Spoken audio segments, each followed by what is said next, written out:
broke with emotion. "Oh, Buck, I knew that he had won, and I had won, that he was safe forever, that there was no danger of him ever slipping back into that terrible other self. I knew that I'd never again have to dream of that whistling in the wind. I knew that he was ours, Joan's and mine." "By God," broke out Buck, "I'm happier than if you'd found a gold mine, Kate. It doesn't seem no ways, but if you've seen that with your own eyes, it's possible true. He's changed." "I've been almost afraid to be happy all these years," she said, "but now I want to sing and cry at the same time. My heart is so full that it's overflowing, Buck." She brushed the tears away and smiled at them. "Tell me all about yourselves. Everything. You first, Lee. You've been longer away." He did not answer for a moment, but sat with his head fallen, watching her thoughtfully.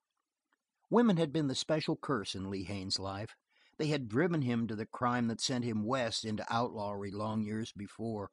Through women, as he himself foreboded, he would come at last to some sordid, petty end. But here sat the only one he had loved without question, without regret, purely and deeply. And as he watched her, more beautiful than she had been in her girlhood, it seemed, as he heard the fitful laughter of Joan outside, the old sorrow came storming up in him, and the sense of loss. "What have I been doing?" he murmured at length. He shrugged away his last thoughts. "I drifted about for a while after the pardon came down from the governor. People knew me, you see, and what they knew about me didn't please 'em. Even today Jim Silent and Jim Silent's crew isn't forgotten." "Then don't look at me like that, Kate. No, I played straight all the time. Then I ran into Buck, and he and I had tried each other out. We had at least one thing in common." Here he looked at Buck, and they both flushed. "And we made a partnership of it. We've been together 5 years now." "I knew you could break away, Lee. I used to tell you that." "You helped me more than you knew," he said quietly. She smiled and then turned to escape him. "And now you, Buck." "Since then we've made a bit of coin punching cows, and we've blown it in again prospecting. Blown it in, Kate. We've shot enough powder to lift that mountain yonder, but all we've got is color. You could gild the sky with what we've seen, but we haven't washed enough dust to wear a hole in a tissue paper pocket. I'll tell you the whole story. Lee packs a jinx with him, but Haines, did you ever see a lion as big as that?" The dimness of evening had grown rapidly through the room while they talked, and now the light from the door was far less than the glow of the fire. The yellow flicker picked out a dozen pelts stretched as rugs on the floor or hanging along the wall. That to which Buck pointed was an enormous skin of a mountain lion stretched sideways, for if it had been hung straight up a considerable portion of the tail must have dragged on the floor. Buck went to examine it. Presently he exclaimed in surprise as he passed his fingers over it as though searching for something. "Where was it shot, Kate? I don't find nothing but this cut that looks like his knife slipped when he was skinning." "It was a knife that killed it." "What?" "Don't ask me about it. I see the picture of it in my dreams still. The lion had dragged the trap into a cave and Bart followed it. Dan went in pushing his rifle before him, but when he tried to fire it jammed." "Yes?" they cried together. "Don't ask me the rest." They would hardly have let her off so easily if it had not been for the entrance of Joan, who had come back on account of the darkness. Black Bart went promptly to a corner of the hearth and lay down with his head on his paws, and the little girl sat beside him watching the fire, her head leaning wearily on his shoulder. Kate went to the door. "It's almost night," she said. "Why isn't he here?" "Buck, they couldn't have overtaken " she started. "Dan?" Buck Daniels grinned reassuringly.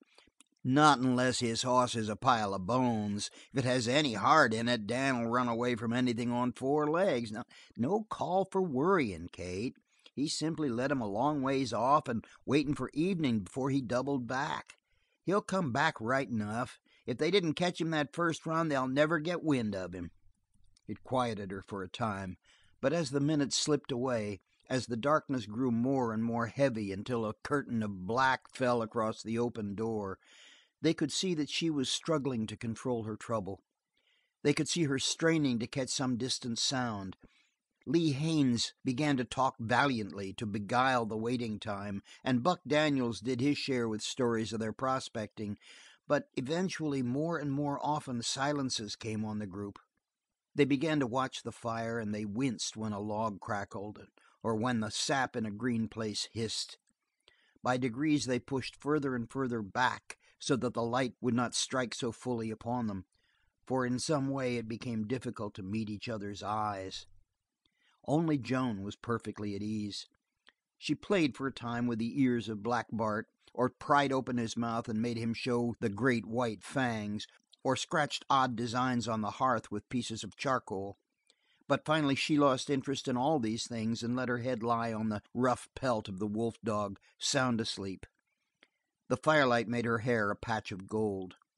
Black Bart slept soundly too, that is, as soundly as one of his nature could sleep, for every now and then one of his ears twitched, or he stirred a paw, or an eyelid quivered up. Yet they all started when he jumped from his sleep into full wakefulness.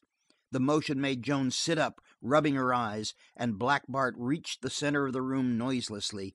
He stood facing the door, motionless. "It's Dan!" cried Kate. "Bart hears him. Good old Bart!"